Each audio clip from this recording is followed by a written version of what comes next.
Today's topic is about Need for Speed Heat and how it stands now that Criterion are taking over Need for Speed for the next game. Now, I stand by that Need for Speed Heat is the best game that they've released this decade, if you will. Comparing it back to Most Wanted 05, there's so many aspects that I love about that game. Most Wanted 05 is by far my absolute favorite game, but Need for Speed Heat does better in terms of customization, especially, and honestly, the upgrade system and engine swaps, top tier. There is one area that I would consider bad about this game, and this is something that's different from person to person, because quite frankly, live service games have only been a thing this generation. It started with The Crew. That was the first proper game to get live service. I'm not talking racing game, I'm talking actual game.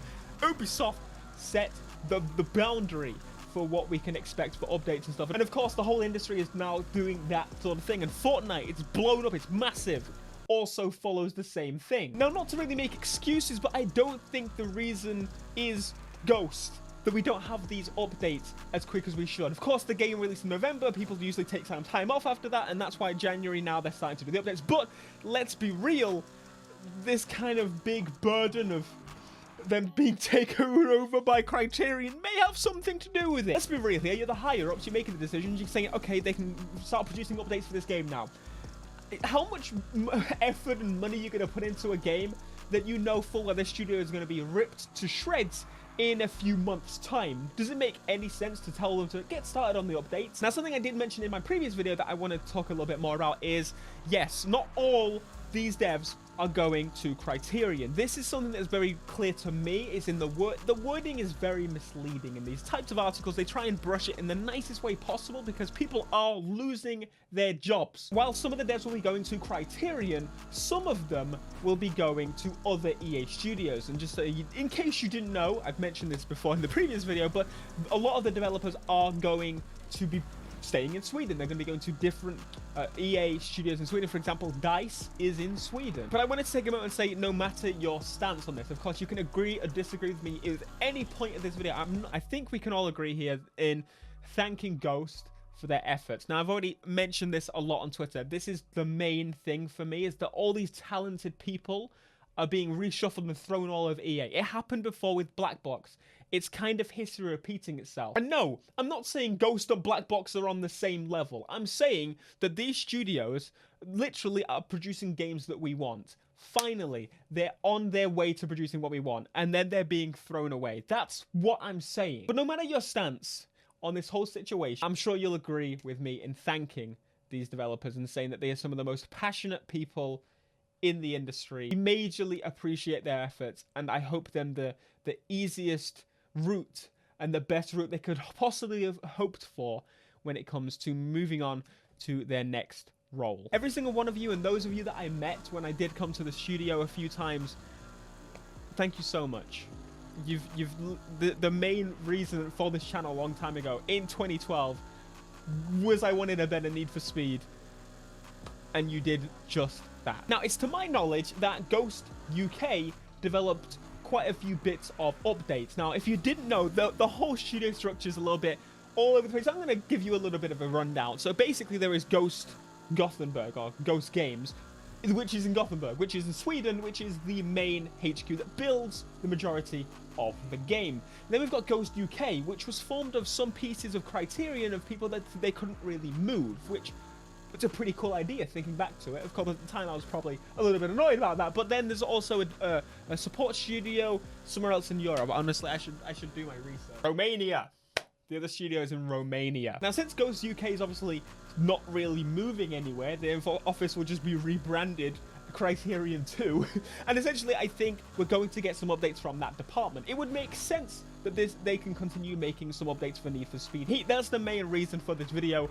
Ultimately, we're finally getting to that point. But yes, I do think they're still going to be working on updates, even when the time of the normal Ghost transition is happening and people are moving everywhere. I think there's still going to be stuff coming. Now, from my knowledge, I don't think the updates are going to last as long as they wanted to, and I don't think they're even going to be as they wanted to in the first place in terms of what content we're going to receive. Of course, we've been promised some cars for the next update, but in terms of other stuff, I'm not sure. Of course, we were really expecting speed lists to be a thing. I know a lot of people are interested in that. I'm pretty sure there was a whole bunch of things. Of course, I heard from Ghost as well at Gamescom and the like that there will be content up. There's going to be a live service plan. But it seems like because of this whole situation, it would make total sense that the higher-ups in the studio, the higher-ups in EA were saying, like, don't really, you know, push the game so much because you're about to lose your job. So it's very safe to say, thanks to Ben on Twitter, he even confirmed it, that the Need for Speed updates, the Need for Speed Heat updates are going to continue to come. How many is now the question, because I think if this hadn't all happened and it was just a discussion and they passed on the idea, it still would have messed up the updates, of course. But I think that we'll have at least another update or two. I don't think we should expect many more than that. I think speed lists and a couple of cars, which is a shame. They could very clearly do DLC car packs, get Toyota back in the game with a deal with Toyota.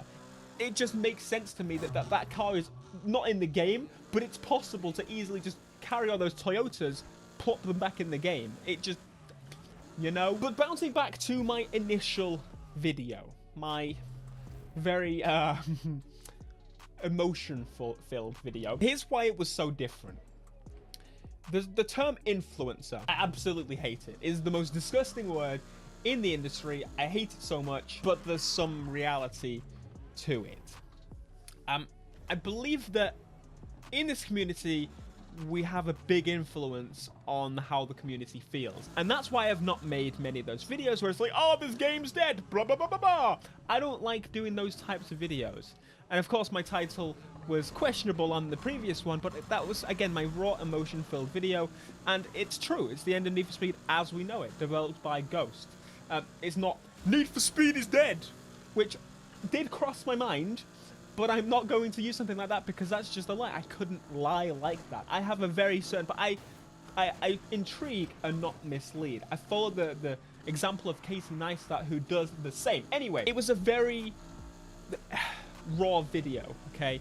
And I believe if every single video is a rant video, which I know there's a couple of YouTubers that do rant videos like crazy. That's all they do on Need for Speed Heat. And quite frankly, that's totally acceptable for them to do. But I think that if you make nothing but rant videos, because I've fallen into the trap before too, I think it's very easy to do that. I think it's something that it's too easy. Once you start doing it, you get quite a significant response. Positive or negative, you do get a significant response. And you feel kind of an empowerment almost. And that's honestly how we got Need for Speed fixed. But as I've aged and got older and realized that I think that it's very easy to fall into that trap. And it's also dangerous, in my opinion, because you force... It's very easy, and for some strange reason, I found it's very easy to force your negative thoughts out there of a game very, very easily. Like anti-EA and all this stuff. There's obviously a lot of things that YouTubers kind of push. And I think if you do what you do, for example, what I do, as of right now, is 99% of my videos are positive on Need for Speed Heat. I love the game. I really, really enjoy it. I'm very happy with Ghost.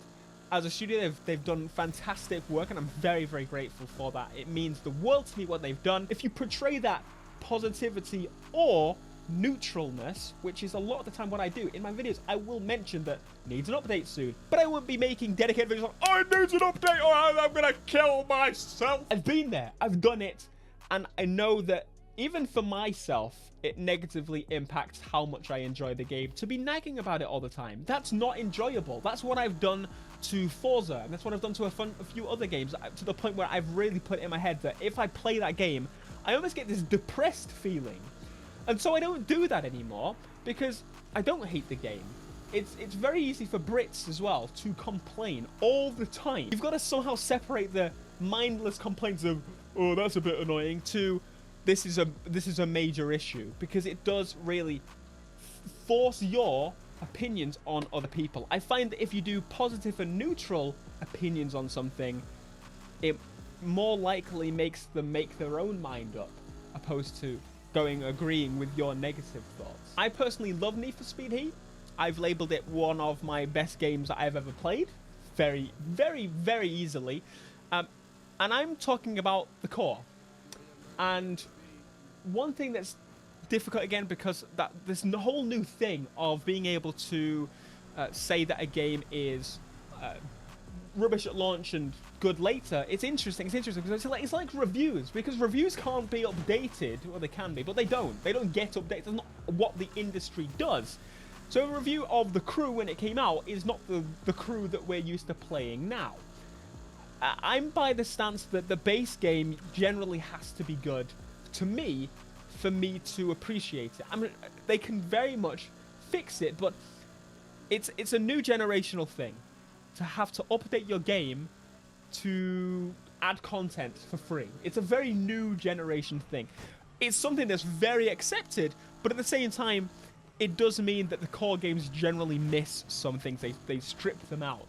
For example, Speedless is missing. For example, a Forza, the route creator and basically everything new about the game wasn't there except the houses, which... Anyway, I stand by everything I said in my previous video. I'm scared and worried is my main emotions, and I'm allowed to portray that. I'm allowed to be worried about the employees that are about to lose their jobs. Speaking of that, we do have to consider that there is going to be a bump in headcount for developers, which is good. Don't get me wrong, that is great, but this is a little bit more sticky than that. We're looking at about 80 employees who are in Ghost. Now that stat was a little bit old, not sure how updated it is. Overall, Ghost Gothenburg has about 80 staff. Now, we know that 30 of those employees are confirmed unsure of what's going to happen to their roles, which is almost half, which is a little bit scary if you think about it. And they said engineering jobs, so whatever they mean by that. To us, plebs, we don't quite understand that other than they work on the engine, they work on the gameplay, which are pretty significant roles. But the rest will be moved throughout EA. We're not talking about just Criterion, remember, all over EA. I would say, let's take the number and say there's 50 employees left, okay, to deal with. 25 of those will probably want to stay around Gothenburg, Sweden. And then we've got the other 25 that are possibly moving back to the UK for Criterion. Could even say 30, okay? As of 2017, Criterion had 90 staff members. So yes, a decent jump in staff. Not as major as people are making out, obviously, but it depends ultimately on how many people Criterion have now and the like. But overall, ignoring all, that doesn't really matter. The point is that the staff that were in Criterion now, the new staff that didn't make Burnout. They didn't make Burnout. They haven't had any experience with car stuff. They made the fighter jet physics in Star Wars. We've got, say, 90 to 100 staff members and 25 to 30 coming from Ghost. Of course, we have Ghost UK as well, which helps balance it out a little bit because they'll merge as well. But overall, we have more Criterion staff that know nothing about car physics, nothing about cars whatsoever, that are being pushed onto a car game, which does worry me a little bit. We'll have to see how that goes, because game development is game development in the end. But if they're passionate about cars, that helps out more so. It means a lot. But maybe this is a good thing. Maybe people that don't make car games generally make every other game. Maybe they've come from open world games in general. That would be useful too. But maybe they can bring some new stuff to the game. But that does worry me a little bit in some senses. Anyway. It's been a long video. It's been a longer video than the previous one, I think. But I think we got more to the point now. We've got more to the point with it. We know that the updates are going to come. And we know that not to be as worried as I was in my initial video. Again, I'm the optimistic type. That was my raw emotion. And this time I'm going to say that I'm worried and scared, but also intrigued. I'm very intrigued. Let's hope that we keep getting some updates for Need for Speed Heat. Of course, you're in the right place to be for all Need for Speed. And yeah, be sure to smash the like, subscribe if you want to see in the next video. Until next time, ending on a better note today, peace.